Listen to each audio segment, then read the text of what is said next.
city's alive. Clock strikes 12. We're ready to dive down the street where the neon hums. Our little escape. The workday succumbs. Tables wait. The bar's got that swing. Glasses clink. Hear the ice cubes sing. Liquid lunch. Pour it smooth. Let it flow. Friends round the table where the good times grow. Raise a glass. Let the worries slip away. Liquid lunch. We're living for today. There's Troy laughing with his gin and a grin, telling stories about where he's been. Boomer's got whiskey, he's loosening his tie. Jacen dreams under a midday sky. The bartender knows us, he's mixing with flair. Every sip's a moment we're happy to share. Liquid lunch, pour it smooth, let it flow. Friends round the table where the good times grow. Raise a glass, let the worries slip away. Liquid lunch, we're living for today. The clock don't matter, we're lost in the vibe. Jazz in the air, feel the soul come alive. From martinis to bourbon, we're riding the wave. Stealing this hour, it's the freedom we crave.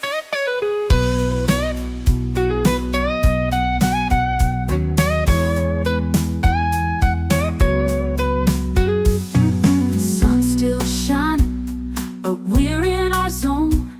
This bar's our shelter, our temporary home. One more round before the world calls us back. Savor the moment, keep the blues in the rack. We'll laugh and we'll toast till the afternoon fades. Memories made in these liquid escapades. Liquid lunch, pour it smooth, let it flow. Friends round the table where the good times grow. Raise a glass, let the worries slip away. Liquid lunch, we're living for today. So here's to the daylight, the drinks and the fun. Our liquid lunch, till the next one comes. With a wink and a smile, we'll be back real soon. Chasing that jazz under the high noon.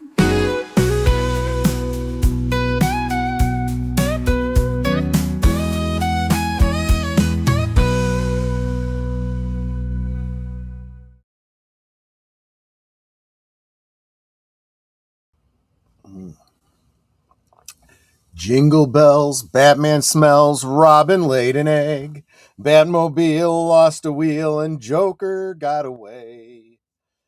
Wow. Yeah, you remember that oldie but a goodie? We're going to be talking a little bit about Batman today for the holidays. What's a great Christmas movie? Batman Returns. Welcome, everyone. Welcome to Liquid Lunch. Hope you guys are all doing wonderfully.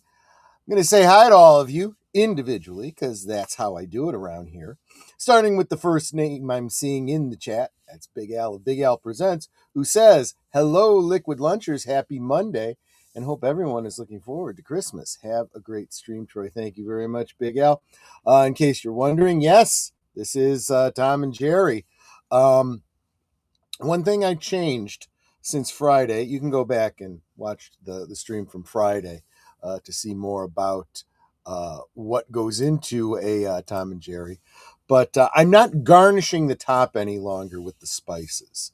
Now what I'm doing is I'm mixing the spice into the milk and cream mixture that I heat up. And in so doing, I feel like you get that flavor of the spice throughout the drink so much better. The heat kind of brings it all out. So kind of, and it really does. And then that thick batter just kind of coats your throat. What a great Christmassy flavor. Let's see. Longest Parsec. Welcome. Good to see you. Good to see you. And me. And my monkey. Please give me Tinamar Yalto. This is a reference I am absolutely not getting, me and my monkey. I'm sorry. Don't know. Lynn Green says, weird. When I brought up the page, it said chat disabled until it finally loaded. I couldn't even get my dashboard to load this morning. Very, very frustrating. I had to switch browsers in order to get it to load. So it did ultimately load. I had to, so I could see the current members. There's the love of my life, who's actually sitting right across from me because she's taken the week off. Welcome, Netter, my love. Good to see you. She says, like, subscribe, share, become a member. Yes, that's why I was trying to get into my dashboard to see how much my membership has dropped. I know this is a hard time of the year, but that makes it so much more frustrating as I'm trying to reach the coveted 100 members by the end of the year. We've lost a lot of ground, my friends, and I'm losing hope that we are going to make it. You guys can, of course, see the list of members listed below. Yes, I'm still in a situation where if every member were to gift one membership, I would make the goal, but just barely. Just barely. Little frustrated this morning. It feels like a Monday today. Mech Po, here I are. My musing for today. When you blockade and embargo other countries, it almost always ends with the same result. History often repeats itself. Yeah.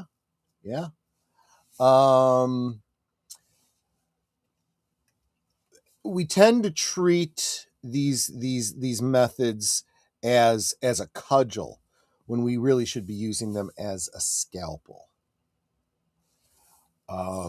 You can kill someone with a sword. You can save their life with a scalpel. Big, big difference. Hail to Connie Cleary, the bird woman of YouTube. I'll be in listening mode for a bit at the doctor's appointment right now.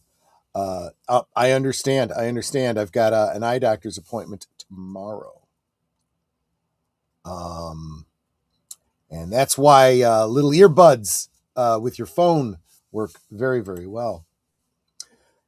Jonathan Conroy says, hail all, smash the like button and enjoy the show. Yes, in spite of Jonathan Conroy's incredible generosity the other day of 5 gifted memberships, I'm still falling behind and sliding back. Jedi Master 2022. Good to see you. Longest running superhero RPG on Earth says, greetings, citizens. Let's see here. In fact, Jedi Master 2022 for $5 says, have a Merry Christmas, Troy and Netters. God bless. Thank you so much. Same to you.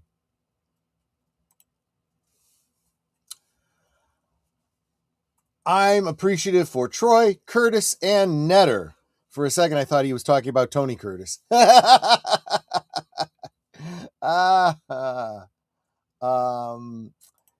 Speaking of Curtis, the Tired Midnight Blogger says, it's lunchtime. Yes, indeed it is. Hey, yes, you human. Like, share, subscribe, and become a member. Do it now. Da! Or you will join the dishonored in Grathor. That's exactly right. The Crampery will get you. Let's see.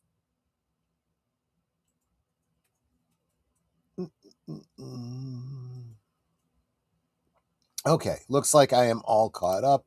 Said hi to everybody who's here. If I haven't said hi to you, it's probably because you haven't made yourself known by stopping in and saying hi.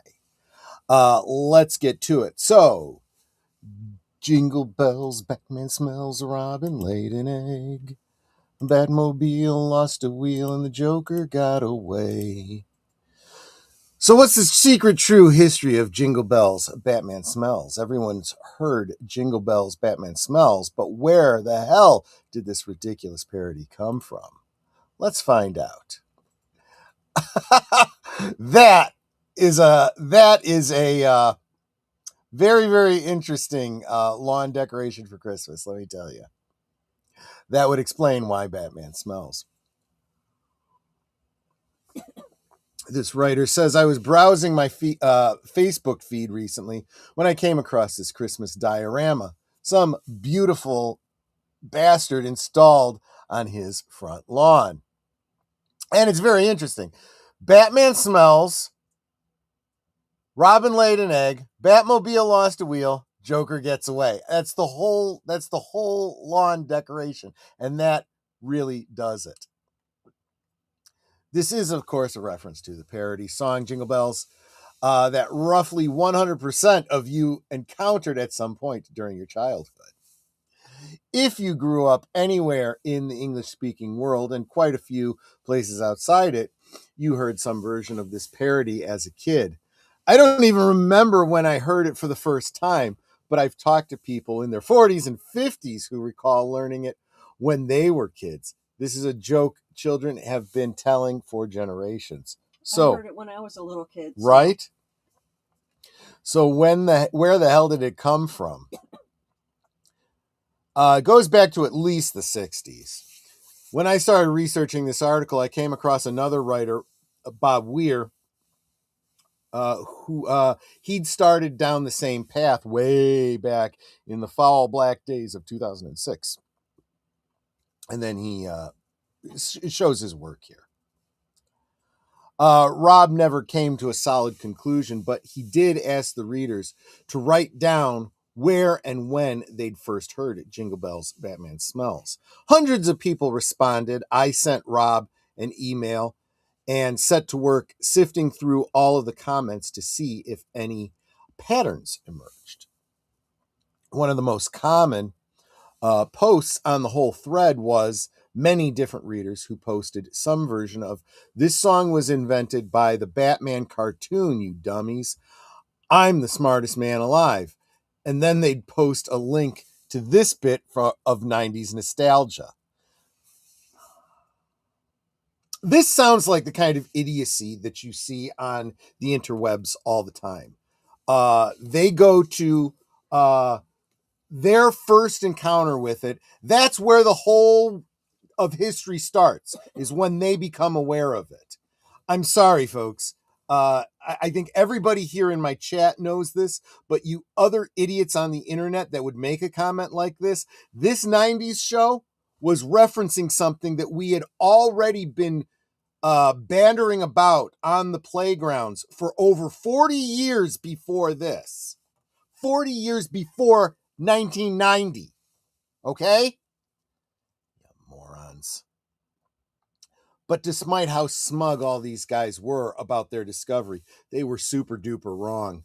For one thing, Jingle Bells, Batman Smells actually showed up earlier on TV in 1989 on the very first episode of The Simpsons. Bart Simpson sings it because, of course, he does. Ah, that's right. I do remember this. He's up on stage doing the Christmas. I'm obviously not going to play it here.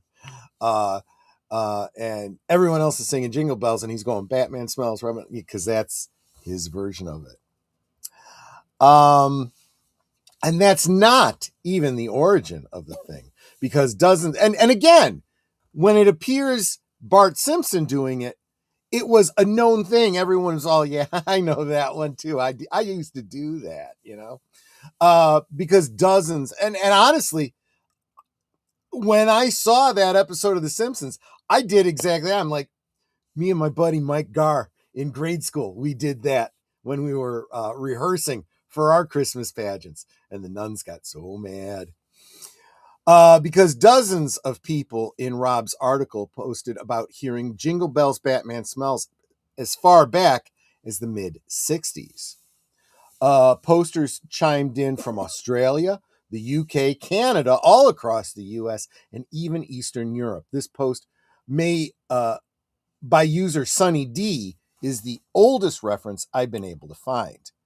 Sonny D says that song was already well known by the animators of this show. I heard in elementary school in San Diego, California in the mid-1960s when the Batman TV show was the only thing any kid talked about in school.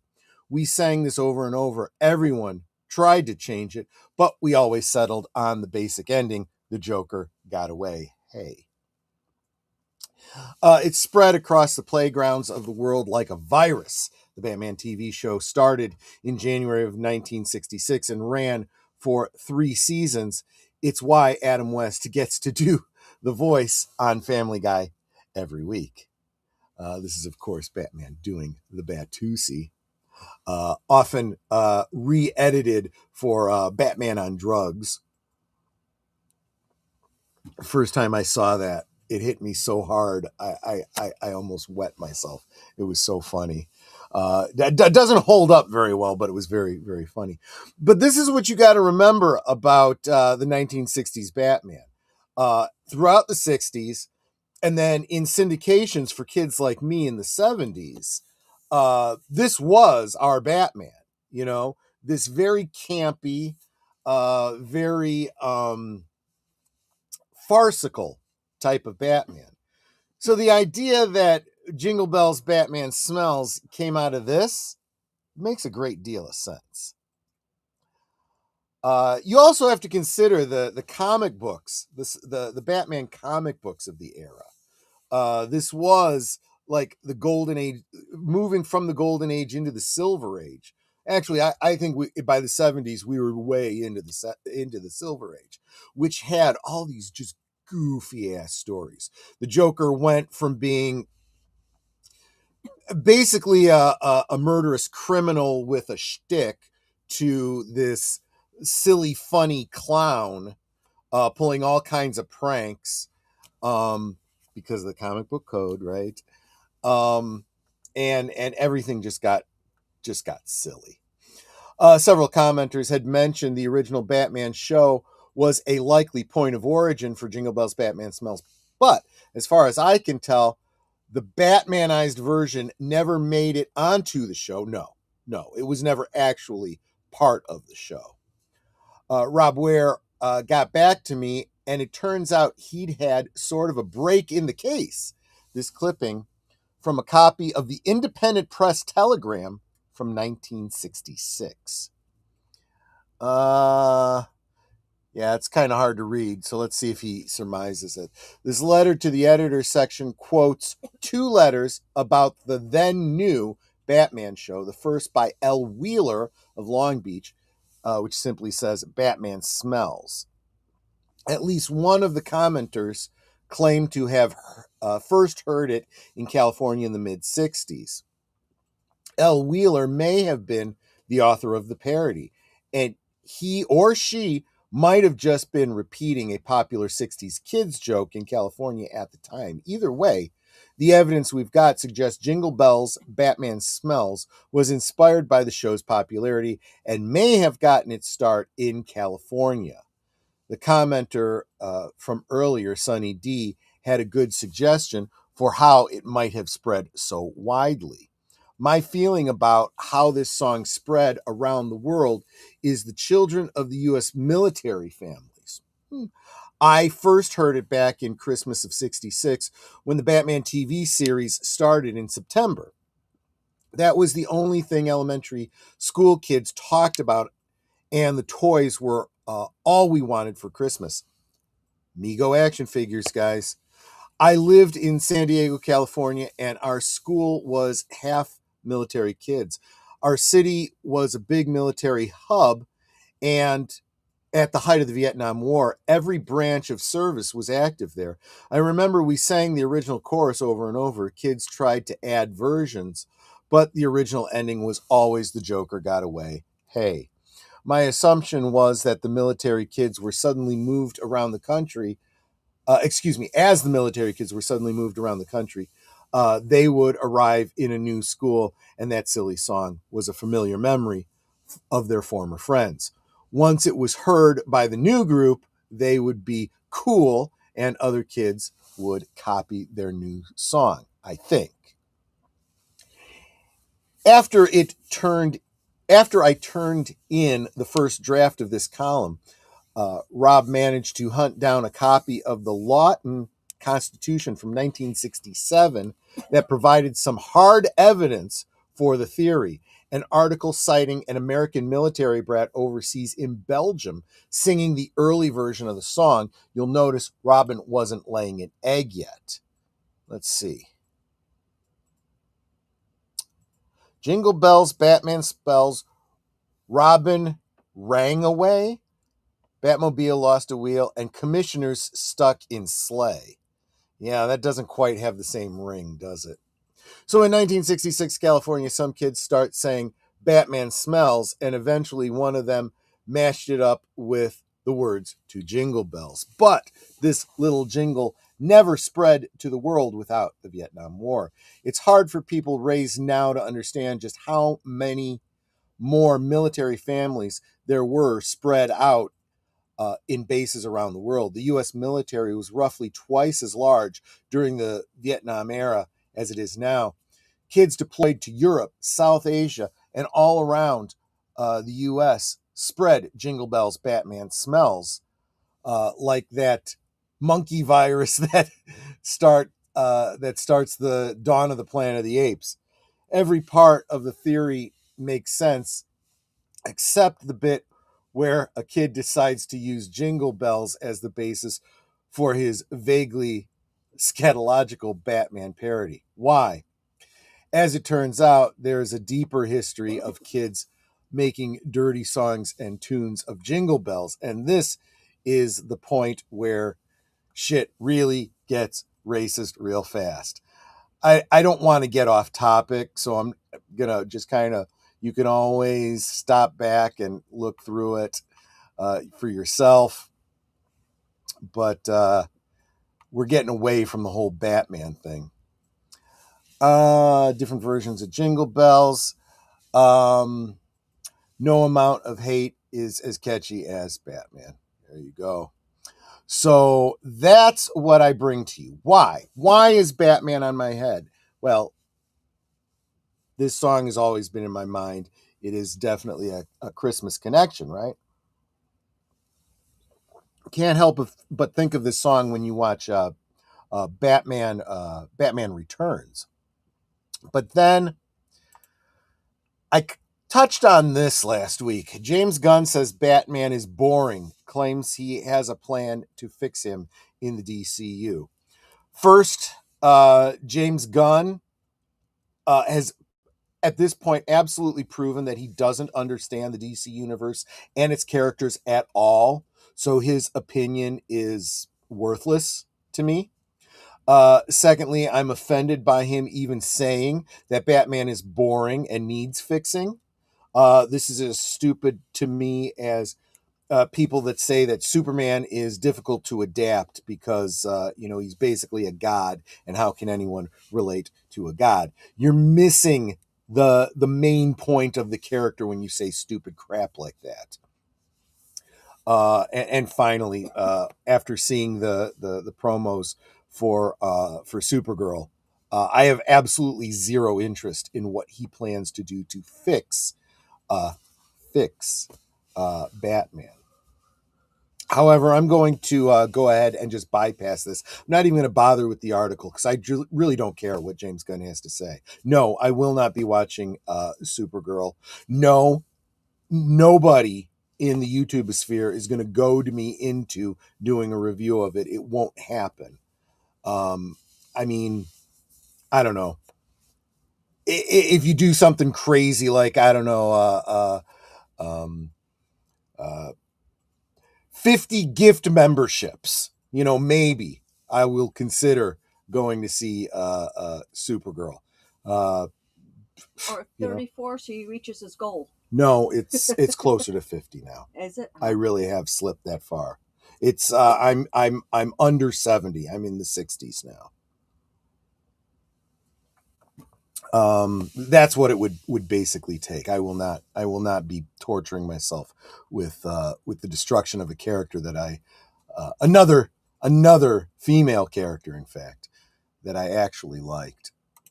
But I did find this one a little bit interesting. Evidence suggested the Batman Part 2 is drawing from The Long Halloween. Full disclosure, I didn't watch the original Sparkly Bats movie.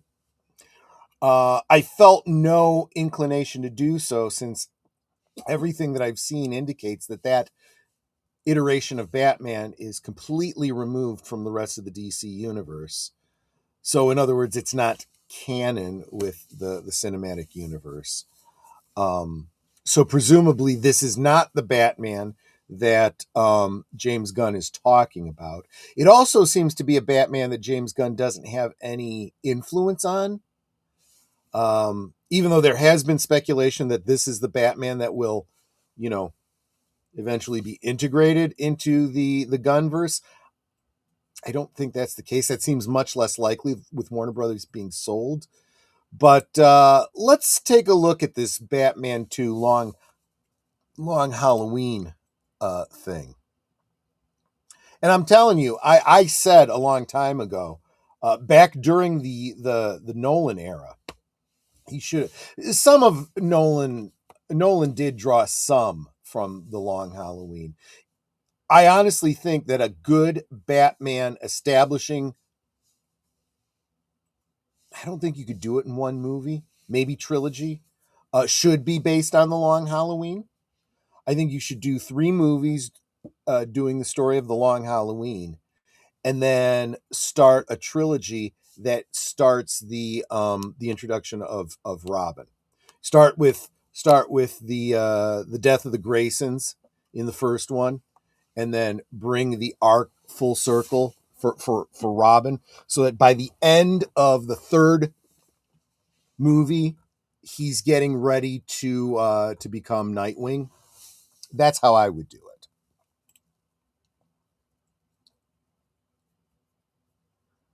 What a strange outline. I don't look at that and think Batman and Catwoman. But anyway. Everything about Matt Reeves' Batman Part 2 is shrouded in secrecy, but World of Real has compiled a list of rumors that, taken together, suggest an intriguing narrative direction. Additionally, based on the themes established in the first film and recent casting announcements, many fans are speculating that the new movie's plot will draw heavily on the Long Halloween comic. The 13-issue series, written by Jeff Loeb and drawn by Tim Sale, is one of the most iconic and influential Batman stories of all time. Now, the Batman Part 2 may bring some of its key moments to life. The first rumor, World of Real, mentioned comes from the Insider, which claims the movie will feature Harvey Dent Two-Face with wife Gilda and Dent's father. Adding fuel to the fire, another scooper, viewer Anon, also hinted that Two-Face would be in Batman Part 2. A week before the rumor started circulating, Deadline reported that Scarlett Johansson was close to signed on for an unspecified role in the DC Elseworld movie. See, they're specifically calling it an Elseworld movie. With the more grounded take of Reeves' Batman universe, a fantastic character like Poison Ivy seems unlikely. Many speculated she would play Andrea Beaumont from the animated film Batman Mask of the Phantasm, which fits well with the Batman's focus on organized crime. Yeah. Things seemed to fall into place when veteran entertainment journalist Chris Tapley made a post on X with side-by-side images of Johansson and Gilda Dent as a shock-eyed emoji. Though it's hardly close to a confirmation, all the clues make a strong case for a Dent family-focused story. Reeves, who also wrote the script in addition to returning to the director's chair, has promised that the central villain would be someone never before seen in live action, and that the plot would not be just a serial killer story. Johansson is the right age for Gilda Dent, and the character would fulfill Reeves' promise. More importantly, in the Long Halloween, Gilda becomes the villainous Holiday, who isn't just a serial killer. At the start of the Long Halloween, Batman, District Attorney Harvey Dent, and Captain James Gordon join forces in secret to take down the Falcone crime family. However, starting on Halloween, someone begins killing one of Gotham's major criminals every following holiday: Thanksgiving, Christmas, New Year's, etc. The murders ignite a war between the city's major gangs, as each side suspects the other of being behind the murders. In the process, Harvey Dent's mental health begins to deteriorate, and after having acid thrown in his face, he finally breaks, becoming Two-Face. On Labor Day, Batman captures Alberto Falcone, who was assumed to be dead before the holiday killing started. Alberto claims to be Holiday, saying he committed the murders to make a name for himself. However, in an internal monologue, Gilda confesses that she was Holiday. She began her killing spree in hopes of easing Harvey's burden and giving them a normal life together. The events of The Batman and the follow-up HBO Max limited series The Penguin would force Reeve to shift characters and events. Still, the main story beats and tragic themes of Long Halloween are cinematic and could fit well in the world he has built for The Batman Part 2. It's all circumstantial evidence for now, and fans likely won't know anything more until the trailer is released. The Batman Part 2 is scheduled to hit theaters October 1st, 2027, just in time for Halloween. That would be another point in favor of Long Halloween, right? If it's coming out October 1st. But that's 2 years away. So I would not bet the farm on anything, really. Let me go back a ways because I want to get back to all of your comments. I know you've been chatting here for a while.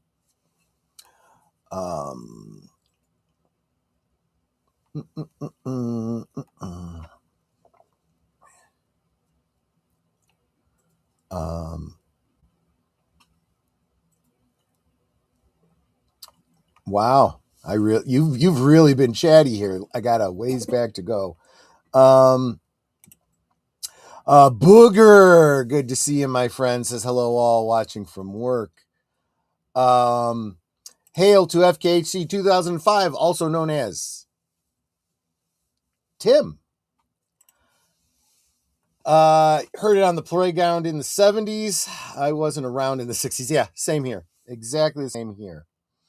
So when I showed up, I had to watch 2 commercials first. Then a couple minutes in, they did 2 more. Just now, I got hit with 3 more. So you guys are probably several minutes ahead of me now. The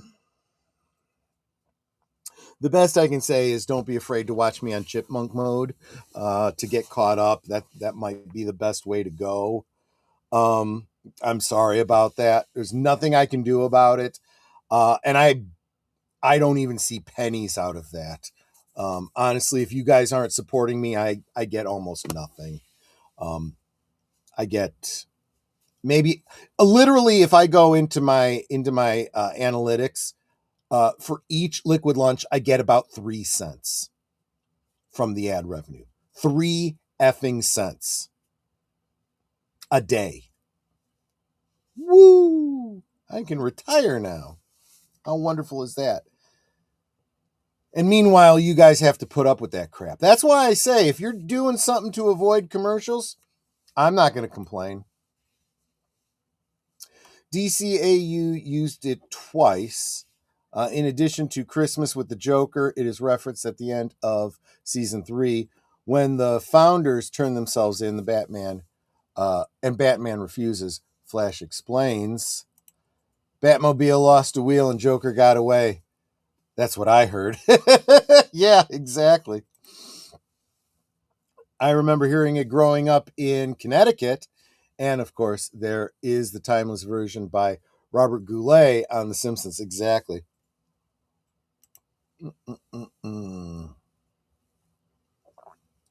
70s of which century? Well, good point. Good point.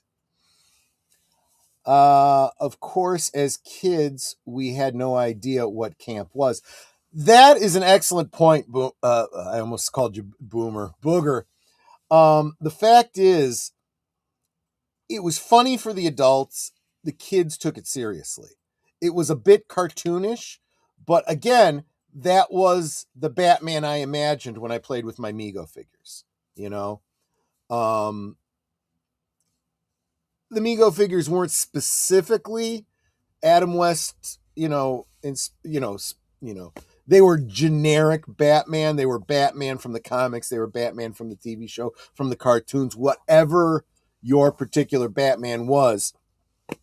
The figures were oblique enough to fit the bill. But in my mind, it was always Adam West.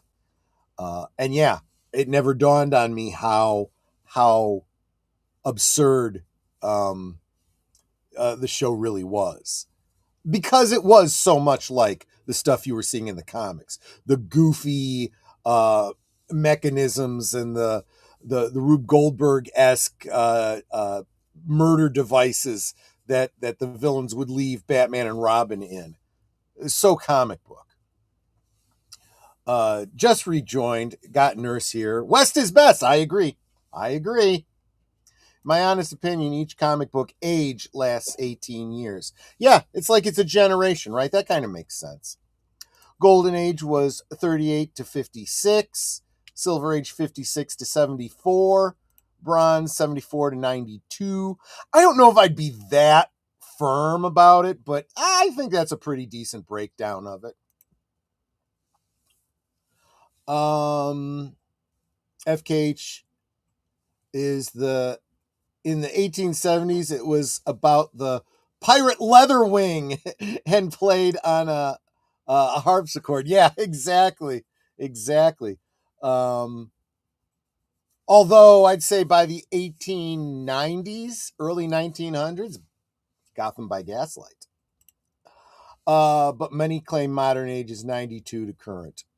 Yeah, that's fair. You always have to keep upgrading when your current era is, right?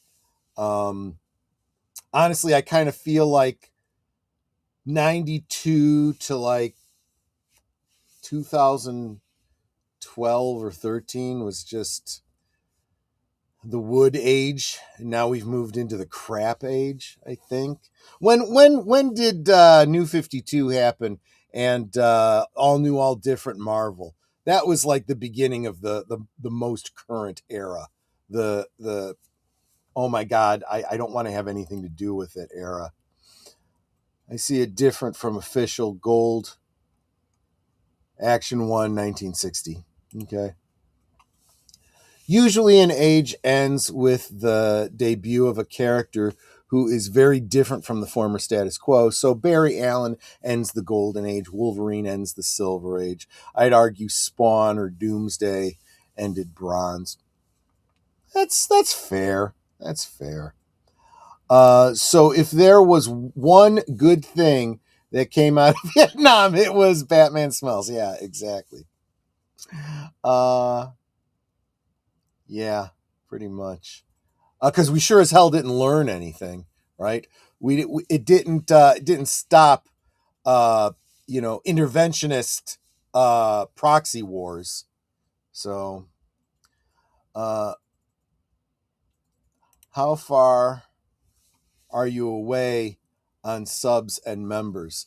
I keep hovering about 1,770 subscribers. I have not, since I began this whole campaign, my subscriber count has not gone up at all, which is amazing. I got as close as I was literally within spitting distance of 100 members. I got up to 80, and now I've fallen back now below 60. Yeah. So I need it would take 45 to 50 at this point, and I just don't see it happening by the end of the year. I'm pretty disheartened, I got to say. Unless somebody's going to be ultra generous. Or several persons. I'm gonna do a big goal campaign on Friday with Last Call, but my heart's not really in it because I'm losing faith. I really am. No. It's not Batman being racist. It was people being racist with parodies, other parodies, not the Batman parody, but other parodies of Jingle Bells. Let me adjust my lighting because that one behind me is really washing out for some reason, and I don't know why. I wonder if I can bring the light down a bit. Well, turning it off sure doesn't help. Nope, that brings it up. Oh, that brings it down too much. There we go. That's a little bit better. There, maybe it won't wash everything out anymore. Mine still functions similar. Silver starts with the formation of Earth 1 and the Marvel Universe we knew. Well, here's the problem with that. It's really hard to pinpoint a date of when Earth 1 history actually starts. It was very loosey-goosey until they finally did some Crisis on Two Earths or whatever it was that finally said, okay, all of these stories take place on Earth 2. So anything that you would consider Earth 2 was Golden Age. And all of these modern stories take place in the Silver Age. But there's a lot of overlap. Was this the Earth 2 or was this the Earth 1? It's not always that clear cut. James Gunn thinks Supergirl should be a drunk slut. Well, I don't know about slut. I don't think they've actually said anything about her sleeping around or anything. Who swears like a sailor. So I nominate we ignore him. I agree. And Tom King too. Just F these guys. Again, modern crap age. James Gunn is wrong. Batman might be the least boring of the DC characters. Yeah, there's a reason that DC has gotten so focused on Batman and can't do anything that doesn't have a bat in it, right?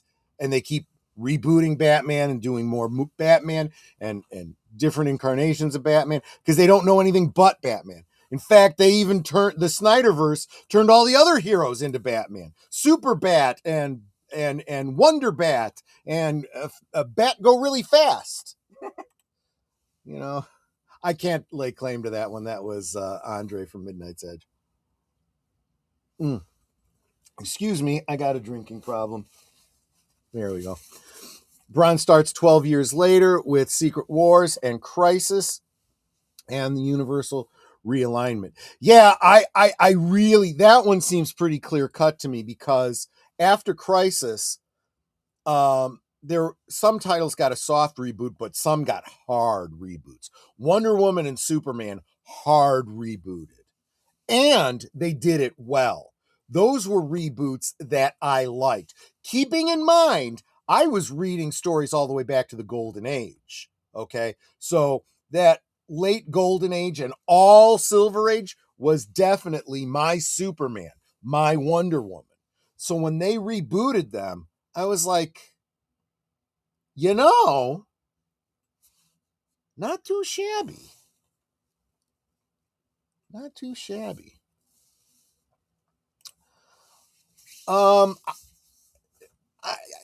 That's fine if you put it that way, Wade. Because it's not perfect, but it is a better Batman run.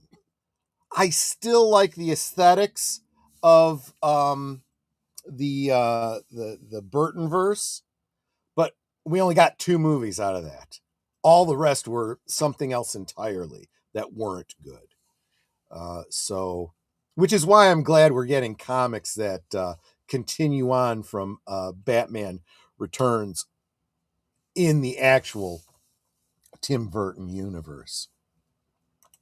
James Gunn is going to fix him all right, like the family pet. Yeah, Netter made that joke before I went live. Yeah. For fuck's sake, this is my 4th commercial break now. What is YouTube smoking today? Yeah. Yeah, this is the way they treat their content creators and their audiences. And then they'll turn around out of nowhere and just demonetize the channel and keep giving you those commercials. So right now, if you go over to Midnight's Edge after dark and watch his current content, you're still going to get hit with commercials. It's just Tom doesn't get any of that money at all.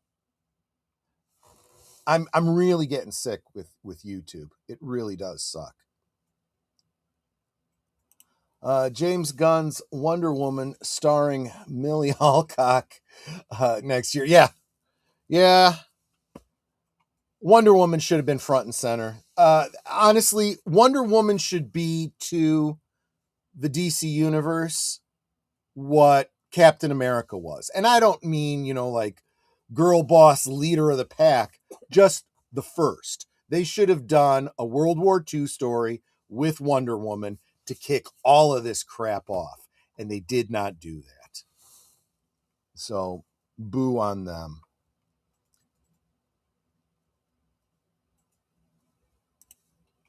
If I pay you, Troy, would you do it? Well, I told you what it would cost.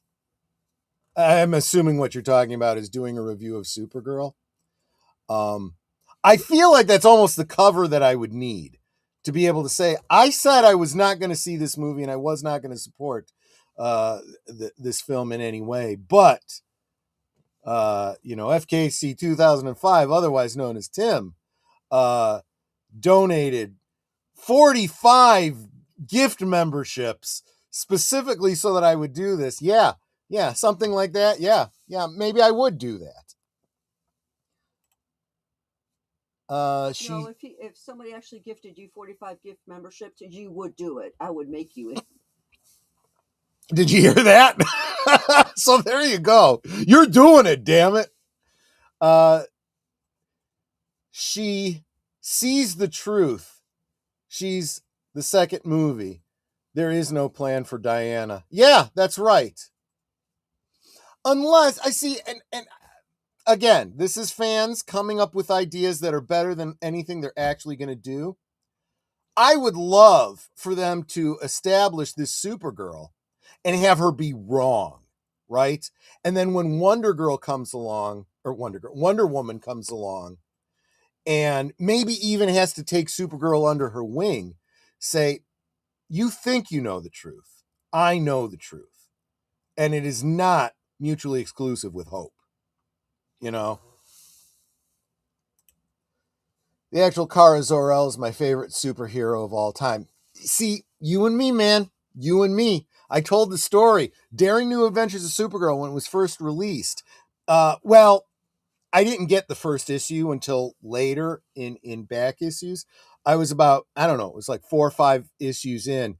And the cover was Supergirl with all these miniature Supergirls attacking her. And I was like, that's interesting. And I picked it up and started reading it. And then I started getting all the Daring New Adventures of Supergirl. And then I had to start getting a lot more of the Superman stories. And then I started buying tons of Superman. It started my whole DC thing. And of course, Justice League, because, you only got one Supergirl issue a month. So I get the Supergirl and then I go, oh, Superman's in Justice League. Let me get Justice League. And then I would, there you go. Ask Troy, since you are there, if I pay him, would he do it? See, that we just said, it's not just enough for you to pay for a movie ticket for me. It's going to take a whole lot more than that. It's going to take a whole lot more than that. For me, She-Hulk #3, thanks to Byrne, Kara Zor-El are a tie for number 2, and Wonder Woman number 1. I can see that. I can see that. Byrne also did a great reboot of Superman. Now, if Byrne had his way, there would be no Supergirl. He wanted to go back to last survivor of Krypton, period. No Supergirl, no Crypto, no Phantom Zone villains, none of that stuff. But we got what we got. I think he went a little too far. I did think, reintroducing Supergirl, bringing back the Phantom Zoners and so forth was good. I think those are very key pillars of Superman lore.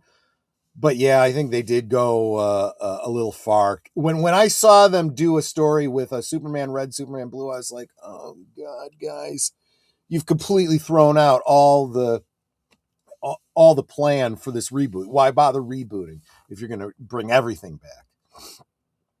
I love Byrne's Shulky. Got a bunch signed by him in 95. That run was what got me back into comics. The new Odyssey trailer just came out today, and it looks as bad as I thought it would. It looks like a dark, gritty, quote-unquote, realistic approach to that was popular in 2000s. I've already heard some reviews coming back talking about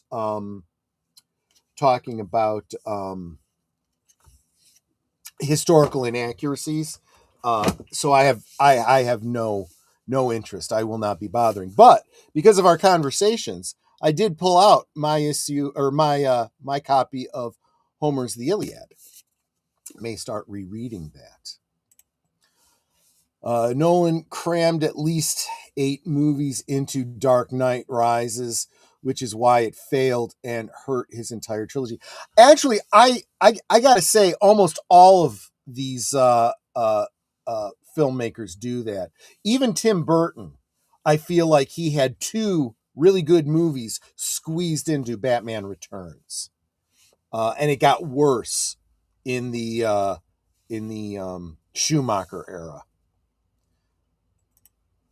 The Nightfall trilogy, No Man's Land, Easy quadrilogy. Yeah, you're absolutely right. Absolutely right.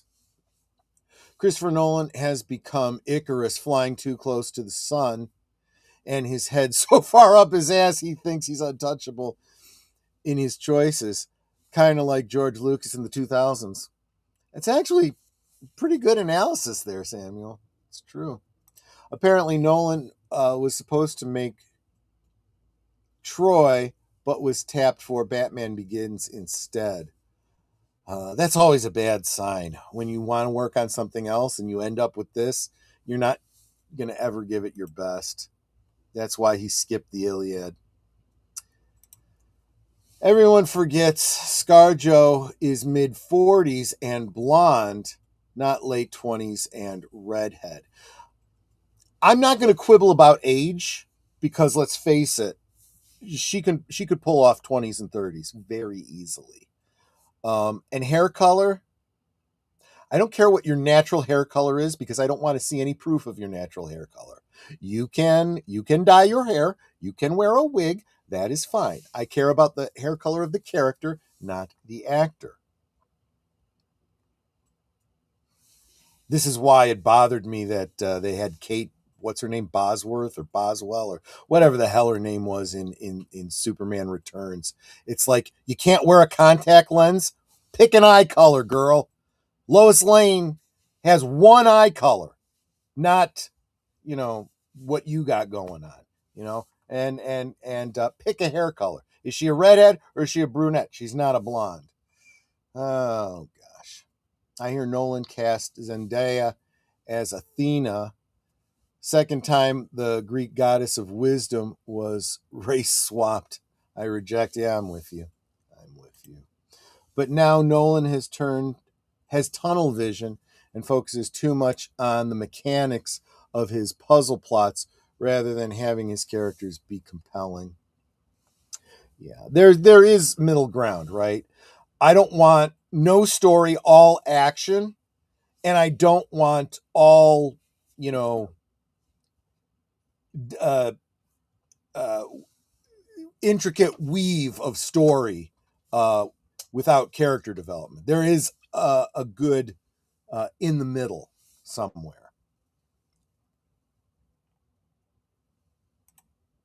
No, I know there's nothing you can do about ads, man. Was just bitching about it. I don't blame you. You should. I was bitching about YouTube corporate. Yeah.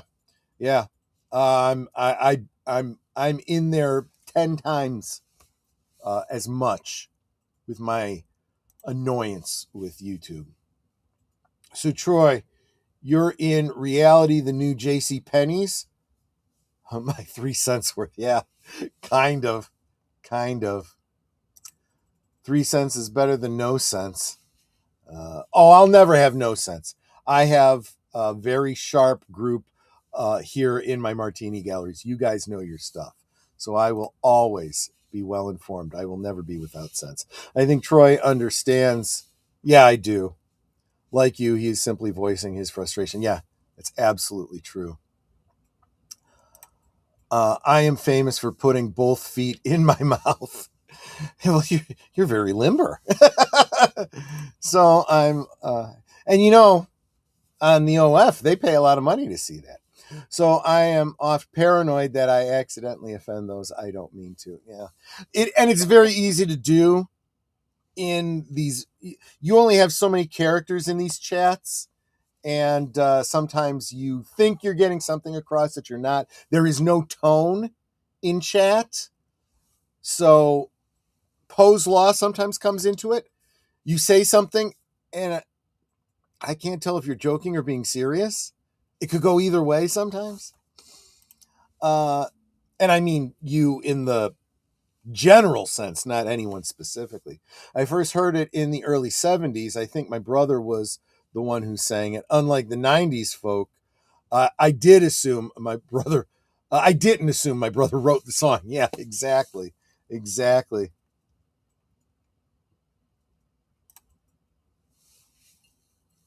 Great minds think alike, and like minds think great. Maybe. Hopefully. Well, I got to run to work, folks.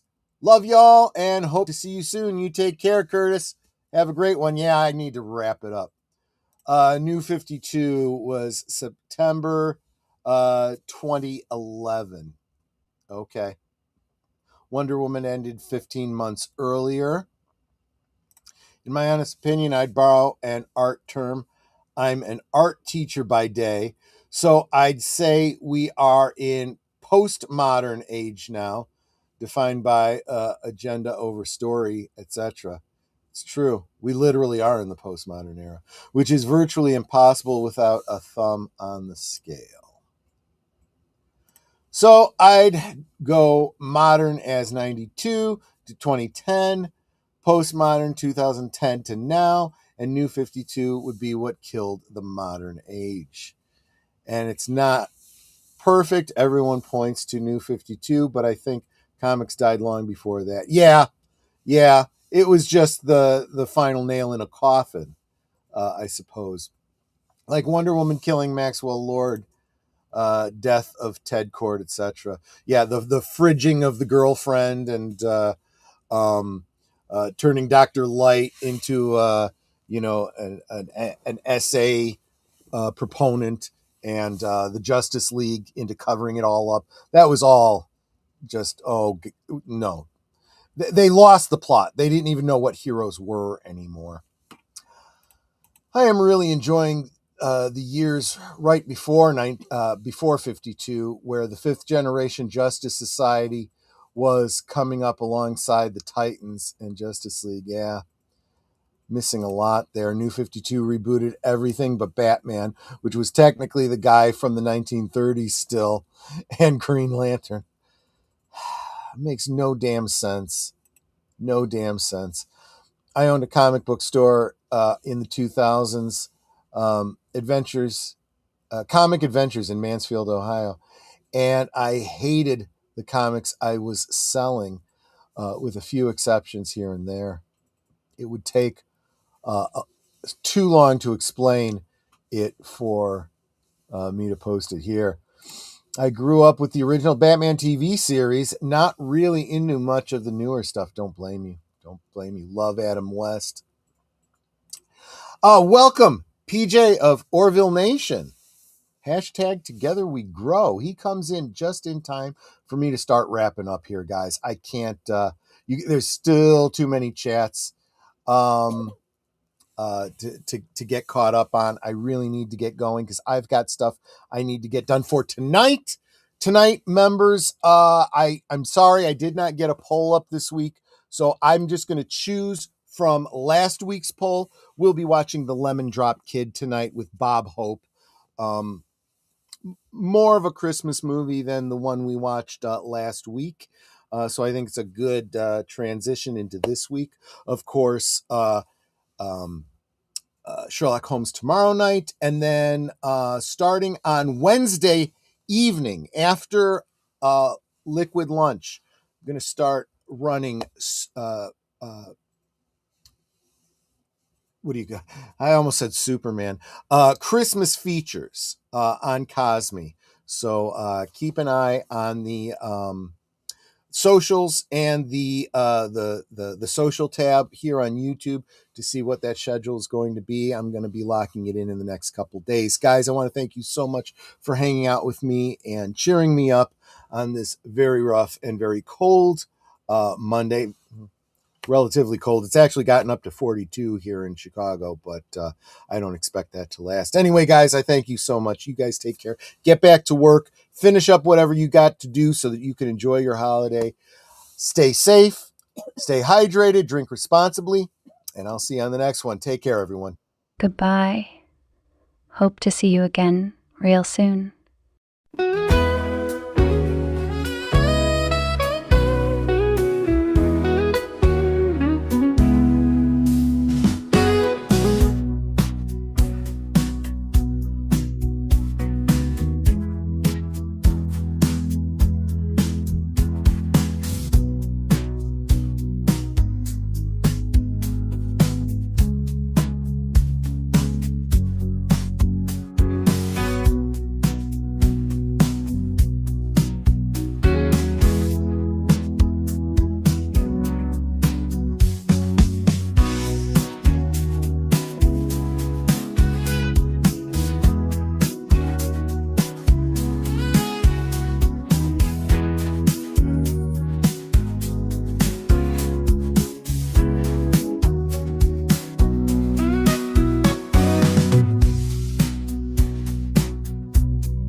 So here's to the daylight, the drinks and the fun, our liquid lunch, till the next one comes. With a wink and a smile, we'll be back real soon, chasing that jazz under the high noon.